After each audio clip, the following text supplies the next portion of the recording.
താത്താ അഭിയാത്താ ആരാ? ഞാനേ സൂർമിയെ. ആ, നീ ആയിരുന്നോ? എത്ര നാളായി എന്നൊക്കെ കണ്ടിട്ട്. നീ ഇവിടെ ഒന്നും ഇല്ലപ്പോ?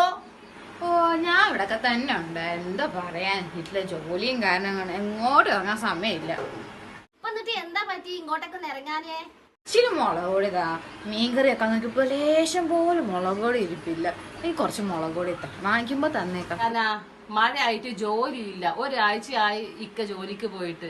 മുളക് പൊടി ഒരു ശകലോ ഇല്ല. ഉണ്ടെങ്കി ഇപ്പൊ തന്നേനെ. ഓ എന്നാ ശരി, ഞാൻ എന്നാ പോട്ടെ. ഇനി ഫോൺ വിളിച്ചു പറയാം, വാങ്ങിച്ചോണ്ട് വരാം, എന്നിട്ട് കറി വെക്കാം. ഞാൻ പോട്ടെ കേട്ടോ. എന്നാ ഞാനും പറയുന്നത് ശരിയാ, ഇത് പിശുക്കിയാണ്. ആർക്കുണ്ടാക്കി വെച്ചേക്കും പറഞ്ഞ് സംഭവിക്കും. പിശുക്കി തള്ള ഒരു മനുഷ്യർ പിറുപിറുത്ത് പോകുന്നു. പിന്നെ ഞാൻ അവളുമാർക്കൊക്കെ കൊടുക്കാനാണെങ്കിലും ഇവിടെ ഞാൻ സാധനം വാങ്ങിച്ചു വെച്ചിട്ടുണ്ട്. തുമ്പിയൊക്കെ